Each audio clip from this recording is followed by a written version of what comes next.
இங்கே மதுரை மண்டலம் மற்றும் திருநெல்வேலி மண்டல நிர்வாகிகள்லாம் வந்திருக்காங்க. அவங்களோட இன்றைக்கி தேர்தல் பற்றிய ஆலோசனை கூட்டம். அதுக்காக தான் மதுரைக்கு வந்திருக்கேன். நாளைக்கு உங்களெல்லாம் ஃப்ரீயாக சந்திக்கலான்னு நினச்சேன். பரவாயில்ல, வந்துட்டீங்க. நான் உங்கள் கேள்விகளுக்கு பதில் சொல்ல தயாராக இருக்கிறேன்.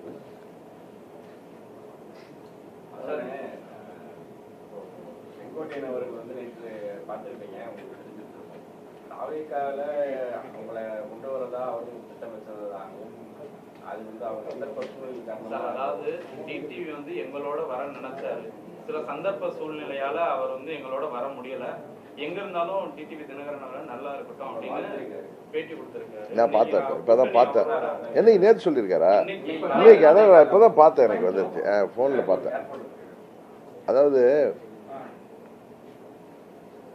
86, 87லேருந்து நான்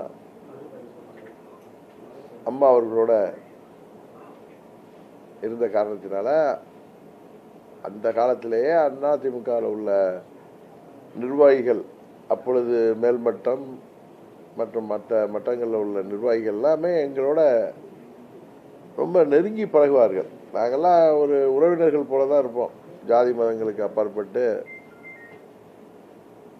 அங்கே உள்ள நிர்வாகிகள், இப்போ அங்கே இருக்கிறவங்களும் அது மாதிரி. அதில் மூத்த நிர்வாகி அண்ணன் செங்கோட்டையன், அவர் என்னோட ஒரு மூத்த சகோதரர் மாதிரி பழகக்கூடியவர். அவர் தாவேக்காவுக்கு போகிறதுக்கு 2 நாளைக்கு முன்னாடி கூட என்கிட்ட வந்து அவருடைய முடிவை சொல்லிட்டு தான் போனார். அவர் நான் அங்கே வர வேண்டும் என்று அவருடைய விருப்பம் இருந்தது. என்னை விட சீனியர். அவரை நான் வந்து மறுக்க முடியாமல் நான் அவர்கிட்ட தயக்கமாக இருப்பேன். அதாவது வரலன்னு சொல்லாமல் அவரை எனக்கு மறுக்க, பார்த்துக்கோண்ணேன்னு சொல்லுவேன். அவர் நம்பினார், சேராக வந்துடுவேங்கிறத அவர் உறுதியாக இருந்தார். ஈவன் நான் டெல்லிக்கு போயிட்டு வந்தப்போ கூட பத்திரிகையாளர்கிட்டலாம் கூட நான் சொல்லலை. ஆனால் அவர்கிட்ட நான் நான் அடிக்கடி வந்து நாங்கள் 2 பேரும் சந்திப்போம். அவர் அங்கே போனதுக்கப்புறமும் பல முறை என்னோட சந்திப்பார். நட்பாக வருவோம், நட்பாக பேசிகிட்டு இருப்போம். அப்போ அரசியல் பேசுகிறப்ப நான் டெல்லிக்கு போயிருந்தேண்ணே, உண்மைதான். உங்களை கேட்டாங்க முக்கியமானவங்க, ஏன் செங்கோட்டையன் அங்கே போயிட்டாரு, அவரை கூப்பிடுங்க, மறுபடியும் உங்கள் கூட இருக்கிறவர் தானே, உங்களோட க்ளோஸ் ஃப்ரெண்டு தானே, கூப்பிடுங்க, ஏன் அவசரப்பட்டு போனார், இல்லை நான் பேசுகிறேங்கன்னு சொன்னேன். அந்த தகவலை நீங்கள் வாங்கன்னு கூப்பிட முடியாதுல்ல அவரை.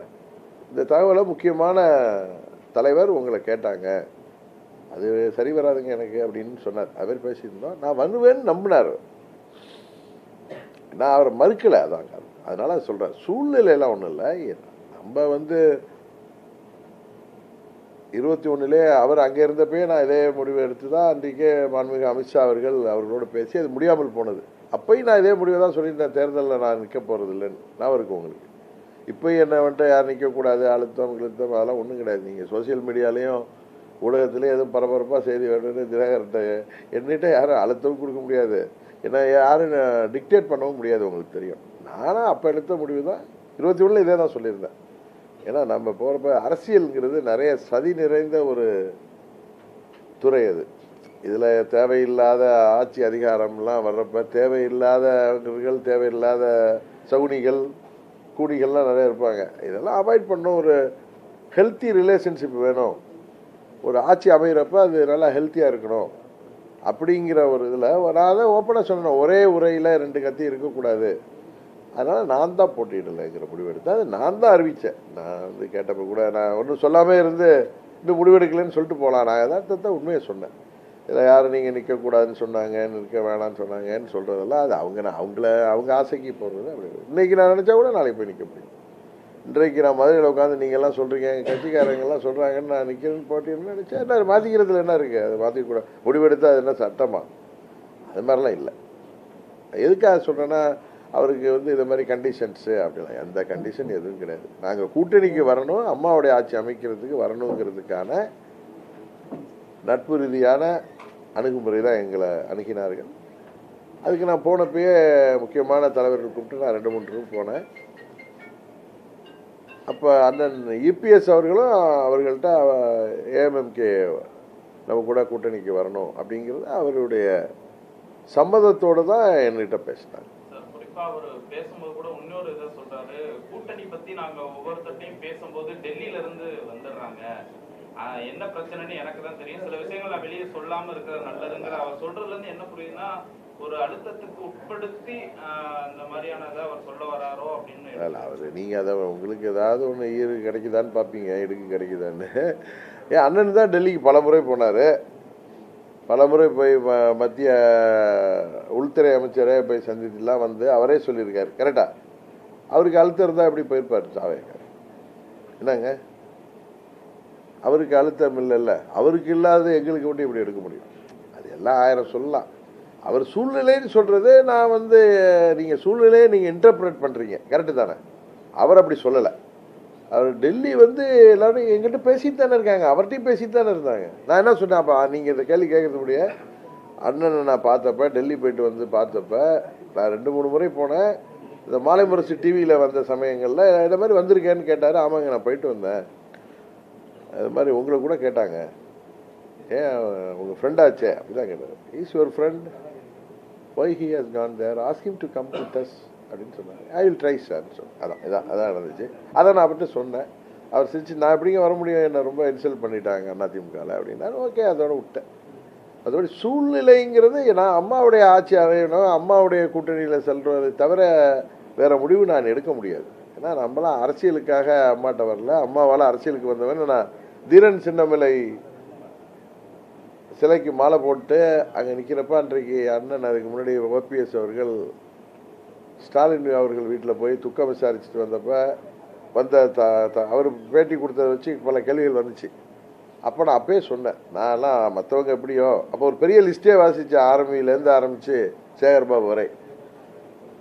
நானும் அண்ணன் ஓபிஎஸ்ஸோ போக முடியாது, ஏன்னா அந்த கட்சியில் வந்துனால 3 முறை முதலமைச்சராக இருந்தவர் எப்படி போவார். அது மாதிரி என்னை பற்றி அது மனசில் தான் எடுத்துருங்க, அழைச்சிருங்கன்னு சொன்னேன். நான் அந்த பேட்டியை நீங்கள் ரிவியூஸ் பண்ணிப்பார். நானாக இழுத்து சொன்னேன், நான் அம்மாவால் அரசியலுக்கு வந்தவன்னு சொல்லிட்டேன். அதனால் தனித்து நின்றாலும் நிற்பேனே தவிர வேறு இடங்களுக்கு செல்வது என் மனசாட்சிக்கு ஒத்துக்காது. குறிப்பா ஓபிஎஸ் அவர்களை பாஜகவோட சேர்க்கறதுக்காக இன்னைக்கு ஐயப்பன் எம்எல்ஏ வந்து உங்களை பார்த்ததா சொல்றாங்க. இல்லை, ஐயப்பன் வந்து எனக்கு நல்ல நண்பருங்க. அவர் ஓபிஎஸ் கூட தான் இருக்காரு. நேற்று என்ன அங்கே பார்க்க வந்தார். அவருக்கு வேற ஏதோ வேலை இருந்ததுன்னு போயிட்டாரு. திரும்பவும் இன்றைக்கு பார்க்க வருவதாக சொல்லியிருக்காரு. பட் அவர் வந்து அரசியல் ரீதியாக வரல. எனக்கு நல்ல நண்பர், என்கிட்ட பேசுவார். நாங்கள்லாம் 2000 நான் பேரவை செயலாளர் இருந்தப்ப, அப்பொழுது தங்கத்தமிச்சல் மாணவரணி செயலாளராக இருந்தப்ப இவரை வந்து மதுரை புறநகர் மாவட்ட மாணவர் செயலாளராக அவரை நியமனம் செய்தார்கள் அம்மா. அப்போலேருந்து எனக்கு நல்ல நண்பர் அவர். என்ன நட்பு ரீதியாக அவர் ஏடிவிக்கிலேருந்து போய் பார்ப்பார், நிறைய முறை பார்ப்பார். ஏன் எங்கள் உசிலம்பட்டியில் எங்கள் அமமுக தொகுதி கூட்டம் நடந்தப்போ எங்களோட வந்து கலந்துக்கிட்டார். இதை கூட வரேன்னு சொல்லியிருக்காரு.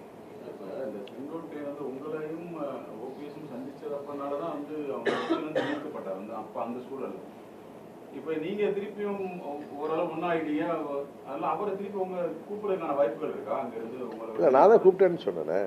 நான் தான் முக்கியமான தலைவர்கள் என்கிட்ட பேசிட்டப்ப சொன்னாங்க. நான் இல்லைங்க அது சரி வராது எனக்கு, நான் சாதாரண பேசிக்கிட்டு அவரை வாங்கன்னு நான் அழுத்தம். ஏன்னா என்னோட ரொம்ப சீனியருங்க. அவர்கிட்ட நம்ம மரியாதையாக பழகிறவர்கிட்ட போய் நீங்கள் வாங்கன்னு நம்ம இந்த மாதிரி கூப்பிட்டாங்கிறத தகவலை சொன்னேன். அவர் அதுக்கு என்ன ரியாக்ட் பண்ணது நான் விட்டுட்டேன். அது மாதிரி நான் வரணும்னு அவர் ரொம்ப விருப்பப்பட்டார். அவரை வந்து தவிர்ப்பதற்கு நான் ரொம்ப தர்ம சங்கடப்படுவேன். எப்பயுமே நம்மளோட சீனியராக நம்ம கூட 30 வருஷம் பழகிறவங்க, அவர் மேலே எனக்கு நிறைய மரியாதை உண்டு. அம்மாவுடைய தீவிர விசுவாசி அவர். அதனால் பார்த்துக்கலான்னு சொன்னேன். அவர் வந்து நான் திரும்ப இந்த கூட்டணிக்கு போக மாட்டேன்னு நம்பிட்டு இருந்தார். அது எப்படி அவர் தானே முடிவு எடுக்கணும். நீங்கள் போய் வாங்க எனக்கு கூப்பிடுறது நான் அவர்கிட்ட சொல்லிட்டேன். அந்த தகவலை சொன்னேன்னு சொன்னால டெல்லியிலேருந்து கூப்பிட்றாங்க முக்கியமான தலைவர் வந்து என்கிட்ட பேசிட்டு இருப்பேன். ஏன் செங்கோட்டை உங்கள் ஃப்ரெண்டு தானே, அவர் ஏன் போய் தாவைக்காக போனாங்க, திருப்பி கூப்பிடுங்க நம்ம கூட வர சொல்லுங்கன்னு சொன்னார். அந்த தகவலையே நான் அவர்கிட்ட சொன்னேன். நான் அதனால தான் டெல்லிக்கு போனதை சொன்னேன் அவர்கிட்ட. அவர் வந்து நான் இல்லைங்க நான் இங்கே வந்துட்டாங்க இன்னும் வரல அப்படின்னு. அதிமுகவுடைய அந்த உச்சபட்ச தலைவராக அந்த வைத்திலிங்கமா இருக்கட்டும், இந்த மற்றவங்களா இருக்கட்டும், எல்லாருமே வந்து திமுகவுக்கு போறாங்க, அதிகமாக திமுகவுக்கு போயிட்டாங்க. வருத்தாளிக்குதுங்க. எனக்கு தனிப்பட்ட முறையில் எல்லாம் எனக்கு நிறைய நண்பர்கள். நாங்கள்லாம் எல்லாரோடையும் ஒன்றுக்கு ஒன்று பழகிறவங்க. அங்கே இருக்கிறப்ப நாங்கள் அம்மாவுக்கு அருகில் இருந்ததுனால எல்லாரையும் அம்மா அவர்களுடைய இன்ஸ்ட்ரக்ஷன் படி நான் எல்லாரோடையும் நடுநிலையாக இருந்து பழகுவேன். ஏன்னா எனக்கு விருப்பம் இருந்தால் அது கட்சியையும் தலைமையையும் பாதிக்கும். அதனால் நான் ரொம்ப நியூட்ரலாக தான் இருப்பேன். எல்லாரும் எனக்கு வேண்டியவர்கள் தான். சரி, வருத்தம் அளிக்கிறது அவங்களுடைய முடிவு, அது அவர்களுடைய சூழ்நிலை. அதை போய் நம்ம எனக்கு என்னுடைய பழைய நண்பர்கள் சரி எங்கே இருந்தாலும் வாழ்க்கைன்னு வாழ்த்திட்டு போகிறது தவிர ஒரு வழி இல்லை. நாங்கள் ஓபிஎஸும் கையாளலைன்னு சொல்ல முடியாது. ஓபிஎஸும் ப்ரெஷர் பண்ண நானே ஓபிஎஸ் எனக்கு நெருங்கிய நண்பர் தான், அதுக்காக சொல்லலாம். இப்போ செங்கோட்டை என்ன எனக்கு ரொம்ப நெருங்கிய நண்பர் தான். இது மாதிரி சொன்னாங்க அப்படின்னு ஒரு மூத்த நிர்வாகிகிட்டலாம் போய் நீங்கள் வாங்க அப்படின்னு சொல்லாமல் அது நம்ம சொல்கிறதே அதுக்கு தானே சொல்கிறேன்னு புரிஞ்சுக்குவாங்க. வைத்தியலிங்கெல்லாம் என்கிட்ட ரொம்ப தொடர்பில் தான் இருப்பார். நான் இந்த கூட்டணிக்கு போக மாட்டேன்னு நினச்சாரு. நான் போக மாட்டேன். யாருக்கு? அவர் நான் போக மாட்டேன்னு நம்பினார் அவர். பட் என்னால் திமுகவோடலாம் போக முடியாது. ப்ளீஸ் தப்பா எடுக்காதீங்க.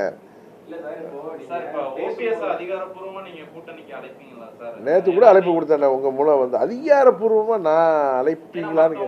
நான் நட்பு ரீதியா தாங்க எதையும் செய்ய முடியும். எனக்கு அந்த அதிகாரம் யார்கிட்டையும் நட்பு ரீதியா தான் பழங்க. என்னோட நட்பு தான் ஃபர்ஸ்ட். அவர் வரணும்னு விருப்பப்படுறேன். அதை நான் பலமுறை சொல்லிட்டேன். அது அவர் தானே முடிவு எடுக்கணும். ஏன்னா அவருக்கு நெருடல்கள் இருக்கு. ஏன்னா அவருக்கு டிஸ்பியூட் இருக்கு, லீகல் டிஸ்பியூட்டு. அதனால அவங்க தான் அதை எனக்கு அதை அன்பா அழைக்க தான் முடியுமே தவிர அவர் தான் அம்மாவுடைய ஆட்சி வர்றதுக்கு அண்ணன் ஓபிஎஸ் எங்க கூட இருக்கணுங்கிறது எனது தனிப்பட்ட விருப்பம். அது அவர் தானே முடிவு எடுக்கணும். அதிமுகன்றது ஒரு பலமான கட்சி.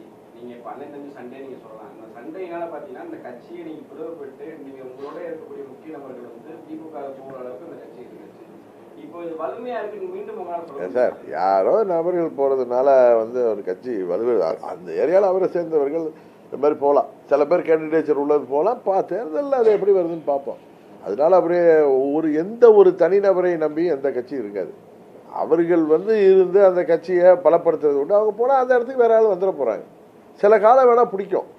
சில பேர் 20 வருஷம் ஒரு ஏரியாவில் கட்சியை வழிநடத்திட்டு அவங்க போகிறப்போ அவங்க கூட கொஞ்சம் பேர் போவாங்க.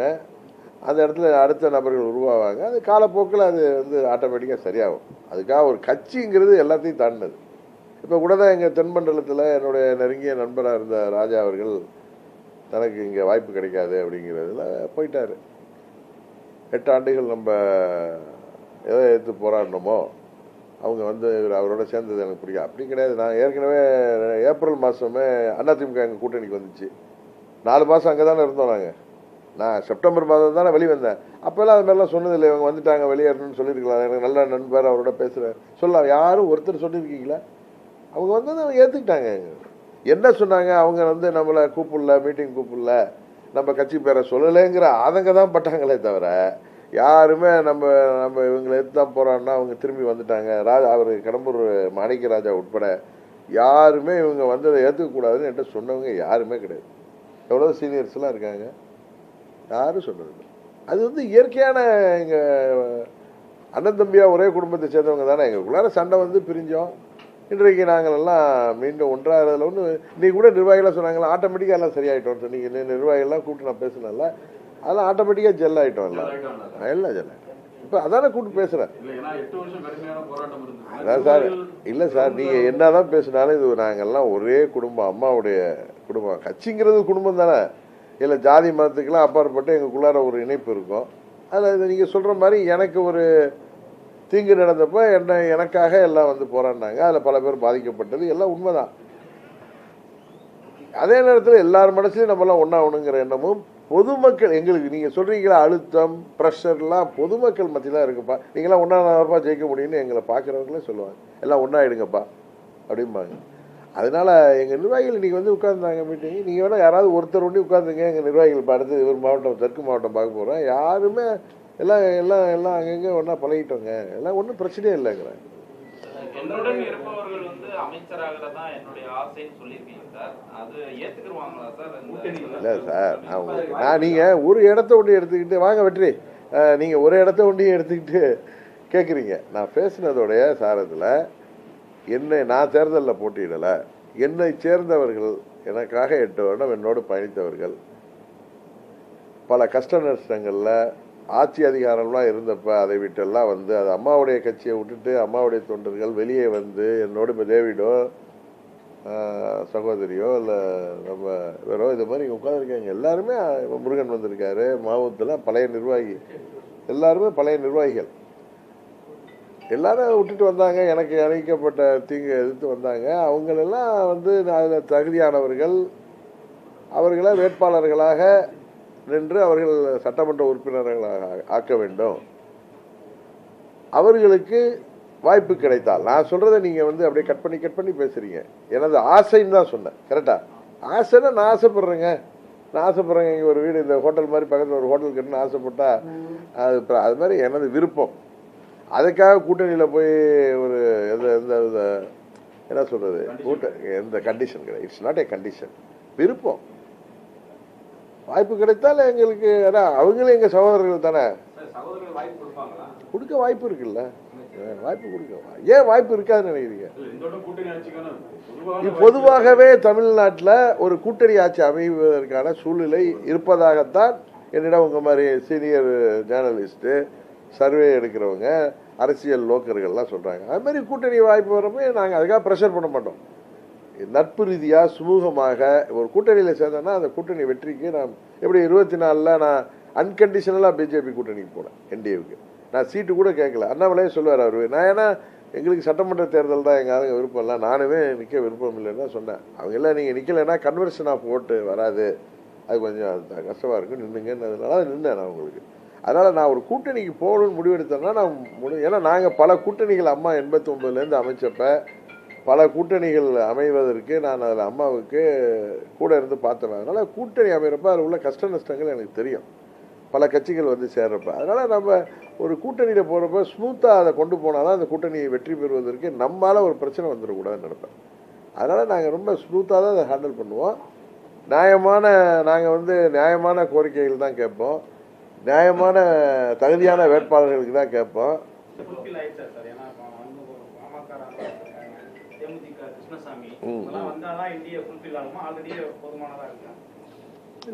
இன்னும் கூட்டணி நீங்கள் எத்தனை கட்சிகள் வர வர அது வந்து ஒரு ஸ்ட்ரென்த்து தானே. அதனால் இன்னும் இல்லை, என் கணிப்புக்கு இன்னும் அண்ணன் ஓபிஎஸ் வரலாங்கிற ஒரு நம்பிக்கை இருக்குது, இன்னும் சில கட்சிகள் வரலாங்கிற நம்பிக்கை இருக்குது. டோட்டலாக வந்து அன்எக்ஸ்பெக்டட், நீங்கள் செங்கோட்டையனோ எதிர்பார்க்கல, திமுக போன யாருமே வந்து அன்எக்ஸ்பெக்டட் நீங்கள் போக மாட்டீங்க அப்படின்னு திடமா நம்பிட்டு இருந்த ஒன்று எங்கே ட்விஸ்ட் ஆச்சு?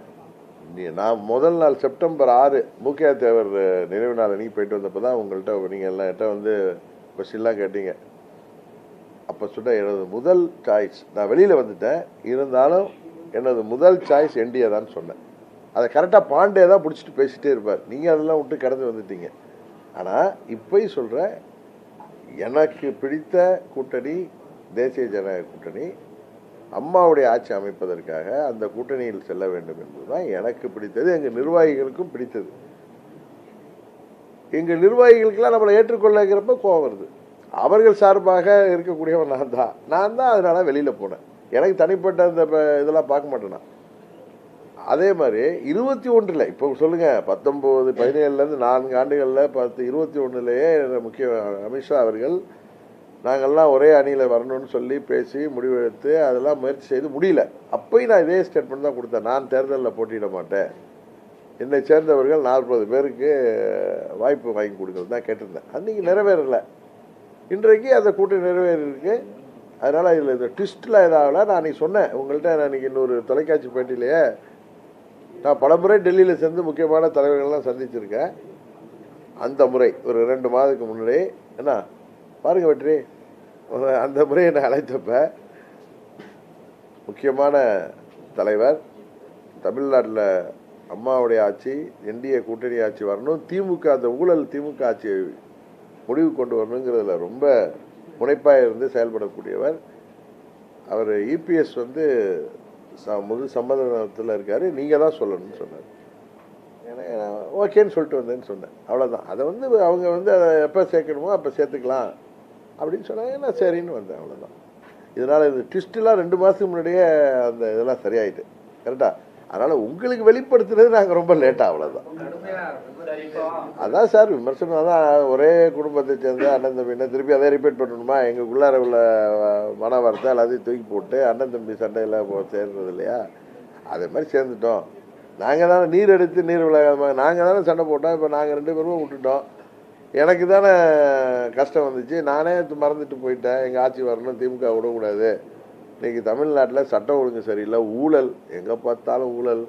கட்டுற பாலமே இப்போ 15 கோடி கட்டுற பாலமே திறந்து 3 மாதத்தில் இடியுது. எங்கே பார்த்தாலும் இது ஒரு கஞ்சா சந்தையாயிட்டு, போதை மருந்து சந்தையாக போயிட்டுருக்கு. இளைஞர்களுக்கு வேலைவாய்ப்பை கொடுப்பேன்ட்டு ஏமாத்துறாங்க. வாக்குறுதிகள் எல்லாம் சொல்லிட்டு ஏமாத்துறாங்க. ஏமாத்து தான் நடக்குது. போதா குறைக்கு 26 தேர்தலுக்கு மறுபடியும் ஏமாற்றி வர்றதுக்கு வாக்குறுதி குழுவெல்லாம் அமைக்கிறாங்க. இதெல்லாம் அது காரணம் அவங்க என்ன தைரியமாக இருக்காங்க, கண்ணு கட்டியவரை எங்களுக்கு எதிரியே தெரியவில்லைன்னு சொல்கிறது. அம்மாவின் தொண்டர்கள் பிரிந்து இருந்தது தான் ஒரு முக்கிய காரணம். நீங்கள் ஒன்றாயிட்டோம். அதனால் நாங்கள் உறுதியாக அவர்களை முறியடிப்போம். நல்ல ஒரு ஆட்சி. மோடி அவர்கள் சொன்னது போல் சிஎம்சி இந்த ஆட்சி மேலே கரப்ஷன், மாஃபியா அண்ட் கிரைம், அதில் இந்த ஆட்சி தமிழ்நாட்டை குட்டிச்சவராக இருக்குது. தமிழ்நாட்டை மீட்டெடுத்து மீண்டும் ஒரு பொற்கால ஆட்சியை, தலைவர் ஆட்சி மாதிரி, அம்மா ஆட்சி மாதிரி, மக்கள் விரும்புகிற ஆட்சியை, ஒரு சட்டம் ஒழுங்கு பராமரிக்கப்படுகிற ஆட்சியை, இந்த போதை கலாச்சாரத்தை ஒழிக்கின்ற ஆட்சியாக, போதை மருந்து புழக்கத்தை தடுக்கின்ற ஆட்சியாக, தமிழ்நாட்டுக்கு வேண்டிய திட்டங்களை எல்லாம் மாண்புமிகு மோடி அவர்கள் வழங்கி நாம் தமிழ்நாடு மீண்டும் முதலிடத்துக்கு வருவதற்கான முயற்சிக்கான ஒரு துணையாக இருக்க வேண்டும் என்பதற்காக நாங்கள் மீண்டும் எங்களுடைய அணியில் சென்றோம். இப்போ புதிதாக கட்சி ஆரம்பிச்ச விஜய் கூட அதிக கடுமையாக விமர்சனம் பண்றாரு. உங்கள் சைட்லேருந்து யாரும் இல்லை அவர் சொன்னதுக்கு நேரத்தை போய் சொல்லிட்டேன். இப்போ அதிமுகவை ஊழல் கட்சிங்கிறாரு. அண்ணன் செங்கோட்டையன் 2017 21 ஆட்சியில் இருந்த வரைக்கும் அவர் அந்த கட்சியில் ஆட்சியில் இருந்தவர் தான், அமைச்சராக இருந்தவர். கரெக்டு தானே? அதிமுகவை ஊழல் கட்சின்னு சொல்கிறாரு. 21 வரைக்கும் ஆட்சி இருந்த வரைக்கும் அமைச்சராக இருந்தவர் அண்ணன் செங்கோட்டையன். அவர் இப்போ அங்கே கட்சி தான் சேர்ந்திருக்காரு. ஊழல் கட்சியை சேர்ந்தவர், அமைச்சராக இருந்தவர், ஊழல் ஆட்சி தந்தவர்கள்ட்டேருந்து அவர் வெளியில் கோச்சிக்கிட்டு அவர் சண்டையில் வர்றப்ப அவரை நீங்கள் சேர்த்துக்கிறீங்க. என்ன அவங்க ஸ்டாண்டர்டுன்னு தெரில எங்களுக்கு. அதனால் அவங்க தவறாக சொல்கிறார்கள். எல்லாரையும் திமுகவையும் பாஜகவையும் அவங்க தாக்குற மாதிரி ஆட்சிக்கு வரணும்னு அவங்க அரசியல் ரீதியாக சொல்கிறாங்க. அது அடிப்படையே தவறு என்பது தான் என்னுடைய கருத்து. அதிமுகவுடைய தேர்தல் அறிக்கையிலே முன்பு நீங்கள் ஒரு சில விஷயங்கள் மட்டும் பண்ணியிருந்தீங்க. இப்போ எப்படி பார்க்குறீங்க? இல்லை, சரியான தேர்தல் அறிக்கை அதிமுக சார்பாகவும் வரும், தேசிய ஜனநாயக கூட்டணியில் இல்லை. இந்த முறை சரியாக அதெல்லாம் நிறைவேற்றுவதற்கு வாய்ப்பு கொடுக்குற மாதிரி பண்ணோம். அதெல்லாம் விமர்சனம் இல்லை. நான் பஸ்ஸில் அது மக்கள் தானே முடிவு பண்ணணும். நான் பஸ்ஸில் போகிறதில்ல அப்படின்னு சொன்னேனே தவிர நான் அது மக்கள் முடிவு பண்ணுற விஷயம் அப்படின்னு சொல்ல விமர்சனம். இப்போ தமிழ்நாட்டு மக்களுக்கு நலன் பயக்கிற வாக்குறுதிகளைத்தான் எங்கள் தேசிய ஜனநாயக கூட்டணி தரோம். ஏமாற்றுகிற எந்த வாக்குறுதி செய்ய மாட்டோம். இப்போ அந்த பிற்படுத்தப்பட்ட இடஒதுக்கீடில் கூட மத்திய அரசாங்கம் சாதிவாரி கணக்கெடுப்புக்கு இருப்பதற்கு அறிவிப்பு கொடுத்துட்டாங்க. அது நாங்கள் வந்த பிறகு தமிழ்நாடு அரசாங்கம் சார்பாக செய்கிறப்ப மைக்ரோ லெவலில் சாதிவாரி கணக்கெடுப்பு எடுக்கிறப்ப அது எல்லா சமுதாயத்திற்கும், அந்த பிற்படுத்தப்பட்ட எல்லாருக்கும் அவங்களுடைய மக்கள் தொகை அடிப்படையில் நியாயமான முறையில் பிரித்து சாதிவாரி கணக்கெடுத்து உள்ஒதுக்கீடு நடக்கிறப்ப யாரும் எந்த வித பிரச்சனையும் வராது.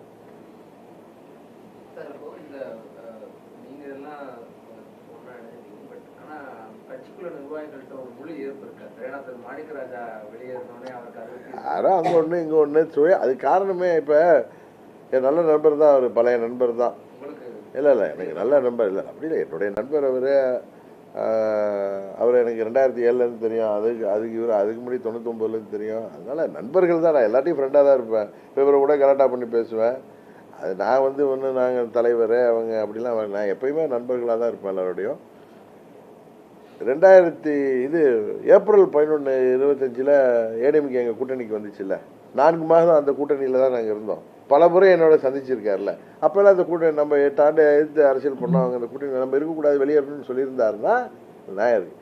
இப்போ அவருக்கு என்னன்னா கோயில்பட்டி அது அதிமுக தொகுதி, அவர் அந்த தொகுதியில் தான் நிற்க முடியும் அப்படின்னு நினைக்கிறாரு. அதனால அந்த தொகுதி கிடைக்காதுன்னதும் அவர் வேற இடம் சென்றிருக்கார். அதுதான் சிம்பிள். அதான் இதில் சிம்பிளான விஷயம். அதான் இதில் யாரோ ஒரு சிலர் போனாங்கன்னா அவங்க இப்போ போன வருஷம் 2025 அதிமுக தேசிய ஜனநாயக கூட்டணியில் நாங்கள் இருந்த கூட்டணிக்கு வந்தப்பயே வெளியேறி இருந்தாங்கன்னா அவங்க என்கிட்ட வந்து இதில் நம்ம இருக்கக்கூடாது, அவங்களை எதிர்த்து தானே கட்சி ஆரம்பித்தோம் அப்படின்னா இன்றைக்கு பேசுவதை அன்றைக்கு பேசியிருந்தால் அதில் ஒரு நியாயம் இருக்கும். அன்றைக்கு யாருமே பேசலை. கரெக்டு தானே? 4 மாதம் நானும் அமைதியாக தானே இருந்தேன். நான் செப்டம்பரில் தானே வந்து வெளியில் வந்தேன். செப்டம்பர் 1ஆம் தேதியிலேருந்து தான் வெளியில் வந்தேன். அதனால் இவர்கள் சொல்வது யாரோ ஒரு சிலருக்கு வந்து சொந்த காரணம் இருக்கும், அங்கே உள்ள லோக்கல் நிர்வாகிகள்கிட்ட உள்ள பகையாக இருக்கும், பகமையாக இருக்கும். இது கட்சி ரீதியாக அமமுக மீண்டும் அதிமுக கூட்டணியில் போனதில் யாருக்கும் எந்தவித கருத்து வேறுபாடும் 2வது கருத்து இருக்கிறதுக்கு வாய்ப்பே இல்லை. ஒரு தொகுதியில் அந்த பகுதியில் அரசியல் பண்ணுறப்ப அவங்களோட இருந்த அந்த பகமை வேணால் காரணமாக இருக்கும். அதனால் எல்லா இடத்துலையும் இப்போ வடக்கு மாவட்டத்தில் உள்ள முக்கியமான நிர்வாகிகள் வந்து நாங்கள் ஆட்டோமேட்டிக்காக எல்லாம் ஜெல் ஆகிட்டோம். தமிழ்நாடு ஃபுல்லாக எங்கள் நிர்வாகிகளும் அதிமுக நிர்வாகிகளும் நாங்கள் வரணும்னு அவங்க ரொம்ப காத்திருந்தது உங்களுக்கு தெரியும். பொதுமக்களும் நாங்கள்லாம் ஒன்றா சேரணும், ஒரே அணியில் போகணும், நாங்கள்லாம் ஒன்று சேர்ந்தால் ஜெயிக்க முடியும்னு எங்கள்கிட்டே சொல்லுவாங்க. அதன் அடிப்படையில் நாங்கள் சேர்ந்துருக்கோம். அதனால் அதில் ஒன்றும் பிரச்சனையோ எங்களுடைய நிர்வாகிகளுக்குள்ள ஒற்றுமையோ எல்லாமே இயற்கையாக ஏற்பட்டு விட்டது. ஏற்கனவே அவர்களும் எதிர்பார்ப்பில் இருந்தாங்க. அடுத்தது எங்களது வாக்கு வங்கியும் சிந்தாமல் சிதறாமல் எங்களுக்கு வந்து சேரும். அதுக்காக நாங்கள் தமிழ்நாடு முழுவதும் அம்மா மக்கள் முன்னேற்ற கழகத்தை அனைத்து நிலை நிர்வாகிகளும் தொண்டர்களும் உறுதியாக உழைப்பாங்க. தெரியலங்க, நீங்க அவங்கள்ட்ட தான் கேட்கணும்.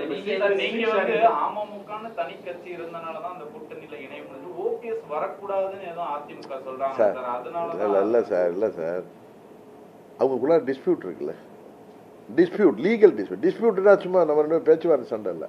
அவர் கிளைம் இருக்கு, கிளைமோடு அவர் எப்படி போய் சேர முடியுங்கிறது அவருக்கே ஒரு தர்ம சங்கடம் இருக்குல்ல.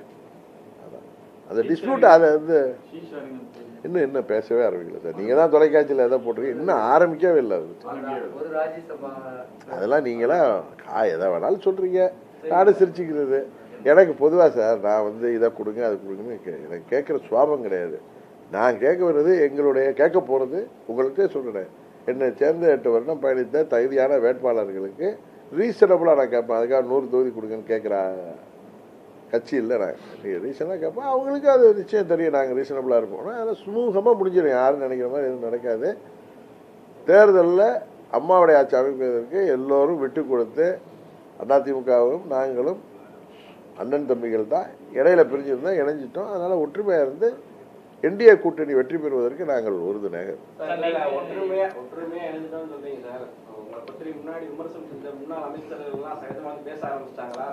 அதான் அன்னைக்கே நான் தொலைக்காட்சி பேட்டியில் சொன்னேன்.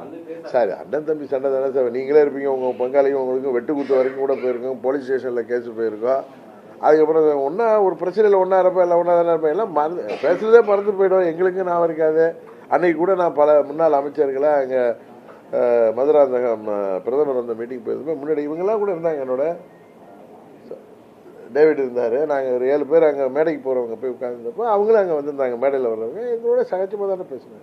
சார் இப்போ நீங்கள் என்டிஏல சேர்ந்தப்ப சசிகலா அவங்க ஒரு பெரிய அறிக்கை ஒன்று போட்டிருந்தாங்க. அதில் வந்து பெயரை குறிப்பிடாமல் சுயநலத்துக்காக இன்னைக்கு வந்து சேர்ந்துக்கிட்டாங்க அப்படின்லாம் கூட ஒரு கடுமையாக இது பண்ணி போட்டு பேரை குறிப்பு இல்லைல்ல, அப்புறம் நீங்கள் எதுக்கு அதை இன்டர்பிரேட் பண்ணுறீங்க? பேரை குறிப்பிட்டாங்கன்னா அன்றைக்கு பதில் சொல்கிறேன். அதை அன்னைக்கு இணைந்தவர்கள் அது என்னன்னு எனக்கு தெரியல சார். அவங்க என்னைக்கு அறிக்கை கொடுத்தாங்கன்னு எனக்கு தெரில. நீங்கள் என்ன ஆசைப்படுறீங்கன்னு எனக்கு தெரியல. அவங்க என்ன தான் திட்டினா கூட எங்கள் சித்தி தானே பரவாயில்ல விட்டு போக முடியும்.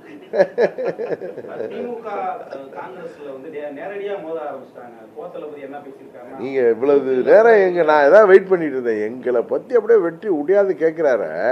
இந்த ஆட்சியில் எவ்வளோ கேவலமான ஆட்சி, மக்கள் விரோத ஆட்சியாக இருக்குது.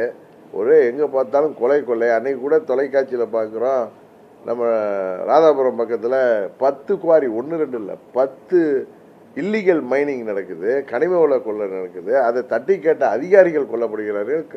அதை தட்டி கேட்ட காவல்துறை முன்னாள் அதிகாரி கொலை செய்யப்படுகிறாரு.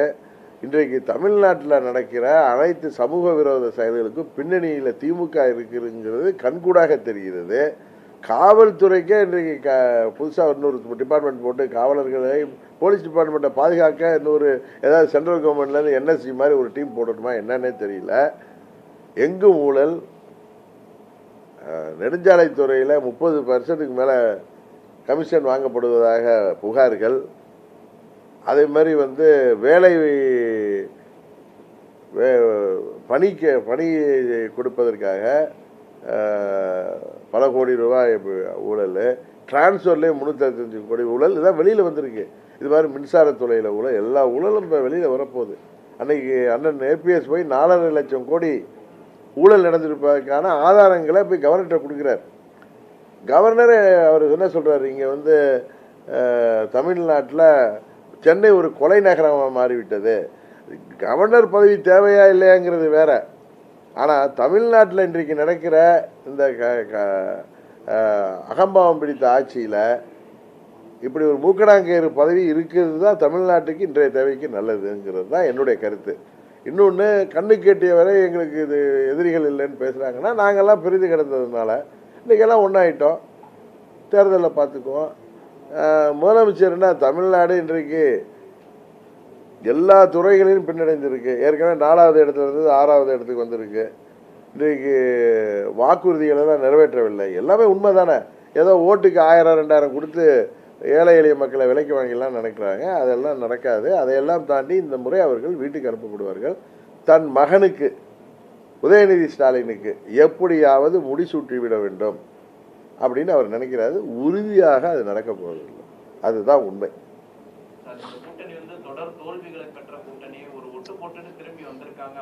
சார் எல்லா சிஎம் சார் 76ல் அவங்க ஆட்சியை இதே காங்கிரஸ் கட்சி தான் கலைச்சிச்சு. நிஷாவை கொண்டு எல்லாரையும் உதச்சி ஜெயிலில் பிடிச்சி, கருணாநிதி அவர்களை தவிர எல்லாம் உள்ளார். ஸ்டாலினே சொல்லுவார், நான் ஜெயிலில் இருந்தேன், என்னை காப்பாற்றுறாரு சிட்டி பாபுன்னு. அது மாதிரி அப்பொழுது புரட்சி தலைவர் கட்சி ஆரம்பித்து இவர்களை வீழ்த்துகிற நிலை வந்த பொழுது ஆட்சியை காப்பாற்றிக்கிறதுக்கு மத்திய அரசில் போய் சரி செய்துட்டதுனால தான், சமரசம் செய்துட்டதுனால தான் காவிரி ஒப்பந்தத்தெல்லாம் காலாவதி அதெல்லாம் கேட்கல. அன்றைக்கு தமிழ்நாட்டுக்கு வந்த கேடுகளை எல்லாம் கேட்காமல் விட்டது திமுக ஆட்சி. இன்னும் நமது தொப்புள் கொடி உறவுகளான இலங்கையில் அவர் ராஜபக்சே ஆட்சியில் எல்லாரையும் பல லட்சம் தமிழர்கள் கொல்லப்பட்ட பொழுது இந்திய இராணுவம் உதவி செய்தது இந்திய அரசாங்கம், காங்கிரஸ் அரசாங்கம். அப்போ கண்மூடி வாய்ப்புத்திருந்தாங்க கூட்டணி ஆட்சியில் இருந்தது. இவ்வளவு துரோகம் பண்ணுறாங்க. ஆனால் அவர்கள் என்னமோ நல்லவர்கள் போலவே தமிழை நாங்கள் தான் காப்போங்கிற மாதிரி, ஏன் திராவிடம்னு சொல்லிக்கிட்டு இன்றைக்கி ஒரு திராவக மாடல் ஆட்சி நடத்துகிறாங்கன்னு சொன்னால் இங்கே ஒரு டுபாக்கூர் ஆட்சி தான் நடக்குது. இவங்க நாங்கள் தான் வர போகிறோம் 210 நிச்சயம் உறுதியாக உங்களால் முடியாது. 2011 நிலைமை வரப்போகுது. இந்த முறை அம்மாவின் ஆட்சி என்டிஏ கூட்டணி ஆட்சியாக 2011 தேர்தலில் எப்படி நாங்கள் ஒரு மாபெரும் வெற்றி பெற்றோமோ அந்த வெற்றியை நோக்கி நாங்கள் பயணித்து கொண்டிருக்கிறோம். அப்போ நாங்கள் பிரிந்திருந்தது உண்மை. அன்றைக்கு பிரிந்திருந்ததுனால அவங்களுக்கு கொண்டாட்டமாக இருந்துச்சு. இன்றைக்கு எல்லாம் ஒன்றாயிட்டோம். உறுதியாக வெற்றி பெற்றோம்.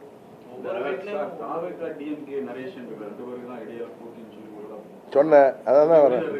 இல்லை நான் என்ன சொன்னேன், தாவேகா தலைமையில் பலமான கூட்டணி அமைந்தால் அது திமுகவுக்கு சரியான போட்டியாக இருக்கணும். அவங்க தலைமையில் கூட்டணி அமைந்ததாகவே பலமான கூட்டணியில் அமைஞ்ச மாதிரியே தெரியல. என்டிஏ வெர்சஸ் டிஎம்கே தான். ஒவ்வொரு வீட்லயும் ஒரு வாக்காளர் இருக்காரு, எங்களுக்கு தாவேகாக்கு இருக்கு அப்படின்லாம் பேசுறாங்க அவங்க. சரி சார், அது எல்லா கட்சிக்கும் ஒரு எதிர்பார்ப்பு இருக்கும். அவங்களும் தாங்க ஜெயிக்கணும்னு நினைப்பாங்க. அதெல்லாம் தப்பு இல்லை. இன்னும் 2 மாதம் பொறுங்க. மே மாதத்தில் நமக்கு தெரிஞ்சிட போகுது. இதை போய் உட்காந்து நம்ம 2 பேரும் திண்ணையில் உட்காந்து பேசுகிற மாதிரி பேசிகிட்டு இருக்க வேணாம். எல்லா கட்சியும் தான் ஜெயிக்கணும்னு ஆசைப்படுறது இயற்கை தானே. இப்போ திமுகவே இவ்வளோ தப்பு பண்ணிட்டு கண்ணு கட்டியவரை எதிரி இல்லை அது இல்லைங்கிறாங்க. உங்கள் எதிரிலாம் உங்களுக்கு முன்னாடி தான் இருக்கும். இப்போ எல்லாம் எதிர்ச்சிட்டோம். இந்த முறை உறுதியாக உங்கள் ஆட்சிக்கு முடிவுரை எழுதிவிடும். இல்லை, அதுதான் எல்லாம் ஒன்றா தான் பிரச்சாரத்துக்கு போவோம். தேவைப்பட்ட இடங்களுக்கு ஒன்றா பிரச்சாரம் போவோம். எத்தனையோ கூட்டங்கள் இருக்குது, ஒன்றா செல்வோம்.